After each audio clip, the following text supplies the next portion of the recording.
Hello student. तो welcome to are academy. हम लोग आज पढ़ेंगे परसेंटेज के बारे में। परसेंटेज को हिंदी में बोलते हैं प्रतिशत। ठीक है। तो परसेंटेज सबसे पहले है क्या? परसेंटेज का बेस हम लिखते हैं 100। हम आज तक यही मानते हुए आए हैं कि परसेंटेज क्या है, 100%, यानी कि पूरी चीज़। ठीक है।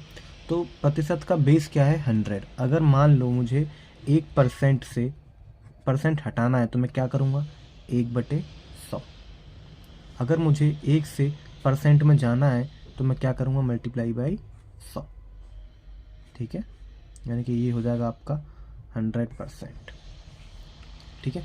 ये था मेरा परसेंटेज, जो परसेंटेज का बेस यानी कि प्रतिशत का बेस। फॉर एग्ज़ाम्पल, अगर मैं लिखूँ यहाँ पे 2%, तो मैं यहाँ पे लिख सकता हूँ 2% को 2/100। इसको मैं काट कर लिख सकता हूँ 1/50। ये होता है 2% का मतलब। अगर मुझे परसेंटेज का साइन हटाना है यानी प्रतिशत का चिन्ह हटाना है तो मुझे 100 से डिवाइड करना पड़ेगा। अगर मुझे प्रतिशत में जाना है यानी कि परसेंटेज का साइन लगाना है तो मुझे मल्टीप्लाई करना पड़ेगा। ठीक है। अब हमने क्या किया? प्रतिशत को फ्रैक्शन में कन्वर्ट कर लिया, भिन्न में कन्वर्ट कर लिया। भिन्न का मतलब क्या है? इस 1/50 का मतलब क्या है? अगर मैं देखूं तो मैं बोलूँगा कि 50 में से 1। 50 में से 1 का मतलब क्या है? कि 50 में से ये 1। ठीक है। ऐसे ही अगर मैं लिखूँगा यहाँ 3%, तो उसको मैं कन्वर्ट करूँगा, लिखूँगा 3/100। तो मैं इसको बोलूँगा 100 में से 3, यानी कि 3% का मतलब क्या है? कि 100 में से 3। 2% का मतलब क्या है? 100 में से 2 या 50 में से 1। ऐसे ही मैं लिखूँगा अगर यहाँ पे 4%, तो 4% का मतलब क्या है? 4/100।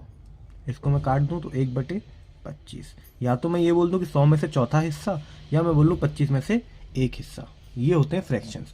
तो ऐसे ही पहले हम सारे परसेंटेज को फ्रैक्शन में कन्वर्ट कर लेते हैं ताकि हमें याद कर सके, और अब जब हम परसेंटेज सॉल्व करेंगे तो उसमें हमें बहुत ज़्यादा बेनिफिट मिलेगा इससे। ठीक है। तो हम सबसे पहले लिख लेते हैं कितने प्रतिशत की फ्रैक्शन में कितनी वैल्यू होती है। तो दोस्तों, मैंने सारे के परसेंटेज कन्वर्ट करके लिख दिए फ्रैक्शन में, जिसमें बहुत ज़्यादा जो परसेंटेज यूज़ होते हैं वो होता है 10%। यानी कि 10% को मैं लिख सकता हूँ 1/10। फ्रैक्शन का मतलब हमेशा आप लोग ध्यान रखना, 1/10 का मतलब होता है 10 में से 1। फिर दूसरा फ्रैक्शन 20 और तीसरा 25। इसके अलावा कुछ इंपॉर्टेंट फ्रैक्शंस हैं जिसको मैं ऐसे करके दिखा देता हूँ, एक सेकेंड।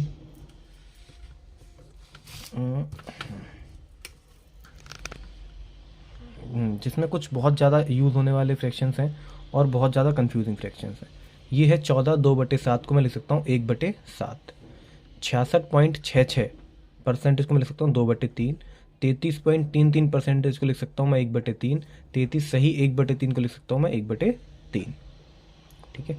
ये जो फ्रैक्शंस है ये direct as it is paper में आ जाते हैं, उसको आप लोगों को याद रखने पड़ेंगे। ठीक है। अब हम लोग कुछ क्वेश्चंस करते हैं इन्हीं की मदद से। मैं फिर से बता रहा हूँ कि हमने क्या बोला था? प्रतिशत का मतलब होता है 1/4 का मतलब हो गया यहाँ पे 4 में से 1, यानी कि 1/4 हिस्सा। 2/4 का मतलब हो गया यहाँ पे 4 में से 2। ये चीज़ आप दिमाग में रखना, क्योंकि जब हम क्वेश्चन सॉल्व करेंगे तो यही हमें मदद करेगी। ठीक है। तो चलते हैं हम क्वेश्चन की तरफ। तो दोस्तों, सबसे बेसिक क्वेश्चन मैंने लिया है 50% ऑफ एक्स, मतलब एक्स का 50%। अगर 200 है तो बताइए 200% एक्स का कितना होगा? तो सबसे आसान, सबसे पहले हम क्या करेंगे? परसेंटेज हटाने के लिए क्या करेंगे? Divide by 100। ऑफ का मतलब होता है मल्टीप्लाई, यानी कि एक्स कितना दे रखा है मुझे? 200 दे रखा है। ठीक है। 0 से 0 कटा, 5 2 जा 10, तो मेरे पास आ गया 1/2 into x is equal to 200।